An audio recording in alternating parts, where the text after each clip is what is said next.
নমস্কার সকলকে, তোমাদের এনএসইউ হেল্প এভরিওয়ানের ইউটিউব চ্যানেলে স্বাগত জানাই।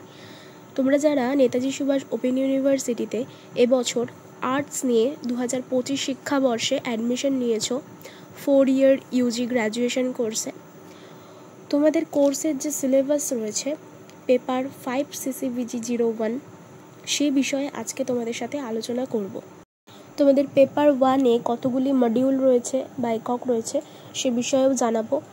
ভিডিও শুরু করার আগে তোমাদের জানিয়ে রাখি, এনএসইউ সংক্রান্ত আপডেট সঠিক সময়ে পেতে চাইলে চ্যানেলটিকে অবশ্যই সাবস্ক্রাইব করে পাশে থাকা বেল আইকনটি ক্লিক করে রেখো। আর যদি তোমরা চ্যানেলে নতুন হয়ে থাকো তো চ্যানেলটিকে অবশ্যই সাবস্ক্রাইব করতে ভুলো না। এবং ফ্রি সাজেশন এবং ফ্রি অ্যাসাইনমেন্টের উত্তরপত্র পাওয়ার জন্য তোমরা গ্রুপ জয়েন করতে পারো। গ্রুপ লিঙ্ক আমি ডেসক্রিপশন বক্সে দিয়ে রাখছি, লিঙ্কে ক্লিক করো আর জয়েন হয়ে যাও আমাদের গ্রুপে।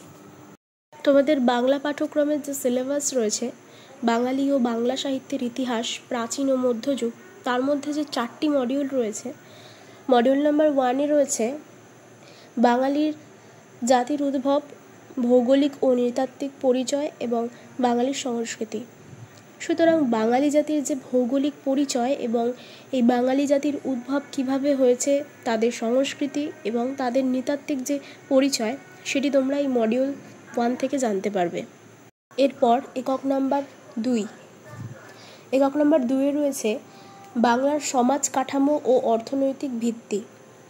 এখানে তোমরা বাংলার সামাজিক যে কাঠামো এবং প্রাচীন ও মধ্যযুগের যে অর্থনৈতিক অবস্থা সেটি সম্পর্কে তোমরা জানতে পারবে।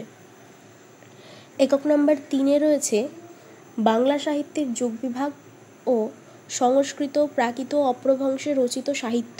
অর্থাৎ এখান থেকে তোমরা বাংলা সাহিত্যের যে যুগ বিভাগ, 3টি যুগ, প্রাচীন যুগ, মধ্যযুগ এবং আধুনিক যুগ, এই 3টি যুগের সম্পর্কে তোমরা জানতে পারবে। পুরো ডিটেলসে তোমাদের বইতে সুন্দরভাবে লেখা রয়েছে।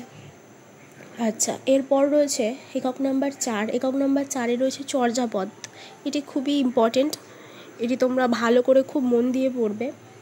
চর্যাপদ কি, এটি কে আবিষ্কার করেছিলেন এবং চর্যাপদের সমাজচিত্র এবং চর্যাপদের যে পুঁথি, তার রচনাকাল সমস্ত কিছু তোমরা অতি সংক্ষেপে এবং সহজ সরল ভাষায় মডিউল 4-এ তোমরা জানতে পারবে। আচ্ছা, এরপরে রয়েছে মডিউল নাম্বার 2, বাংলা সাহিত্যের ইতিহাস, মধ্যযুগ। এখানে তোমরা মধ্যযুগের যে বাংলা সাহিত্য তার ইতিহাস সম্পর্কে জানতে পারবে। একক নাম্বার 5, চৈতন্যপূর্ব কৃষ্ণকথার ধারা ও শ্রীকৃষ্ণ কীর্তন। এখানে চৈতন্যপূর্ব কৃষ্ণকথা এবং শ্রীকৃষ্ণ কীর্তন সম্পর্কে তোমরা জানতে পারবে। একক নাম্বার 6-এ রয়েছে বৈষ্ণব পদাবলী। একক নাম্বার 7-এ রয়েছে অনুবাদ সাহিত্য, রামায়ণ, মহাভারত, ভাগবত ইত্যাদি, এগুলো সম্বন্ধে জানতে পারবে। রামায়ণ, মহাভারত, ভাগবত এই সম্পর্কে যদিও তোমরা আগে অল্প একটু আধটু জেনেও রয়েছো, এখানে তোমরা অল্প বিস্তর জানতে পারবে। এরপর রয়েছে একক নাম্বার 8, চৈতন্য চরিত সাহিত্য, চৈতন্য ভাগবত, চৈতন্য চরিতামৃত, চৈতন্য মঙ্গল, এগুলি চৈতন্যদেবকে কেন্দ্র করে রয়েছে, যেগুলি তোমরা জানতে পারবে একক 8-এর মাধ্যমে। এরপর রয়েছে মডিউল নাম্বার 3, বাংলা সাহিত্যের ইতিহাস, মধ্যযুগের 2য় পর্ব। এখানে মঙ্গল কাব্যের উদ্ভব বা মঙ্গল কাব্য কীভাবে সৃষ্টি হয়েছে এবং তার যে সাধারণ পরিচয়, যে মনসা মঙ্গল, চণ্ডী মঙ্গল, ধর্মমঙ্গল এবং অন্নদা মঙ্গল, এই বিষয়গুলি সম্পর্কে জানতে পারবে। এরপর রয়েছে একক 10, এখানে বাংলা রোম্যান্স ও প্রণয়োপাখ্যান, কবি দৌলত কাজী, সৈয়দ আলাউল শাহ এবং মোহাম্মদ শগীয় কবিদের বিষয়ে তোমরা জানতে পারবে। এরপর রয়েছে একক 11, এখানে রয়েছে শাক্ত পদাবলী, রামপ্রসাদ ও কমলাকান্ত। শাক্ত পদাবলীর যে সমাজচিত্রের যে পটভূমি এবং রামপ্রসাদ সেনের জন্ম পরিচয় ইত্যাদি সম্পর্কে তোমরা জানতে পারবে।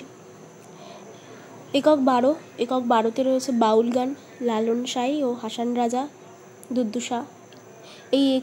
এই এককে বাউল গানের বিষয় ও তার বৈশিষ্ট্য, যেমন লালন সাঁইয়ের জীবনী এবং দুদ্দু শাহের যে সমাজ চেতনা, সে সম্পর্কেও তোমরা অল্প আদ্য বিস্তর জানতে পারবে এই এককের মাধ্যমে। এরপর মডিউল নাম্বার 4, বাংলার রাজনৈতিক ও ধর্মীয় ইতিহাসের সমন্বয় চেতনা। একক 13, বাংলা রাজনৈতিক ও ধর্মীয় ইতিহাস। এখানে তোমাদের বাংলার যে রাজনৈতিক চেতনা এবং ধর্মীয় সাহিত্যের যে ইতিহাস সেই সম্পর্কে তোমরা অল্প বিস্তর জানতে পারবে। একক নম্বর 14তে রয়েছে চৈতন্যদেব ও বাঙালির সংস্কৃতি সম্পর্কে এবং চৈতন্যদেবের জীবনী সম্পর্কে তোমরা জানতে পারবে। একক নম্বর 15তে রয়েছে সুফি প্রভাব ও ইসলামী উপাদান। এটি ছিল আজকে তোমাদের পেপার নাম্বার 1-এর সিলেবাস। আমি নেক্সট ভিডিওতে তোমাদের পেপার নাম্বার 2 নিয়ে একটি ডিটেলস ভিডিও দেওয়ার চেষ্টা করব। আজকের মতো ভিডিওটি এখানেই শেষ করছি। ধন্যবাদ।